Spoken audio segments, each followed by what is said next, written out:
The most common question I get as a speech coach is, Doctor, how can I get rid of my nerves?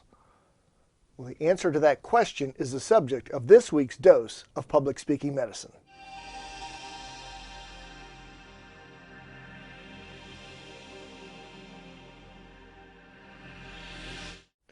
Hi, I'm Michael Davis, the Storytelling MD.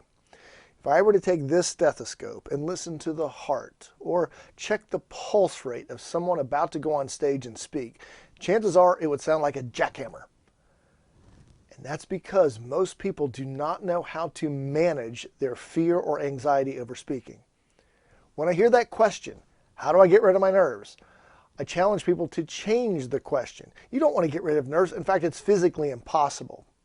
What you want is to take that energy and use it for good. So how do you do this? The number one way, without a doubt, to handle your anxiety is to be prepared. When you know your speech material so well, you don't have to think about it. You can focus on the audience, you can focus on the conditions, you'll be present for them and have a much greater opportunity to have an impact with your presentation. Now, what are the best ways to prepare? Well, I believe that you should practice your presentation in chunks. One of the biggest challenges I see is that people will, for example, let's say they have a 20-minute presentation and they'll start to prepare and inevitably life interrupts and they get, let's say, 5 minutes into it and they have to start over. Well, what they'll do is typically go back to the beginning. Well, that's not good. You want to pick up where you left off. If you do it the latter way, all you're going to do is get very good at the opening of your speech, but the second half or the bulk of it, you won't get the same attention. So whenever you're practicing, you make a mistake, you get interrupted, keep going forward. You want to give equal preparation time to each part of the speech. Now, I do recommend, and I'm not a big fan at all of memorizing, especially in longer speeches. You should memorize the first 3 to 5 lines of your opening and the final 3 to 5 lines you're closing. That's the part that people will remember. So you want to know those cold.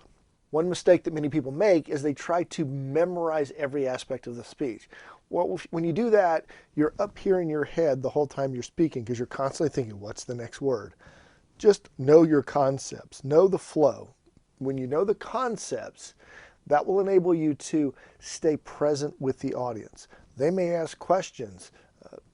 Things may happen in the middle of your presentation that you don't expect. You've got to be able to handle those and get back on track, but not by searching for a specific word. Think in concepts. The best way to prepare is to just go out and practice. Give your talk in front of as many audiences as you can to practice.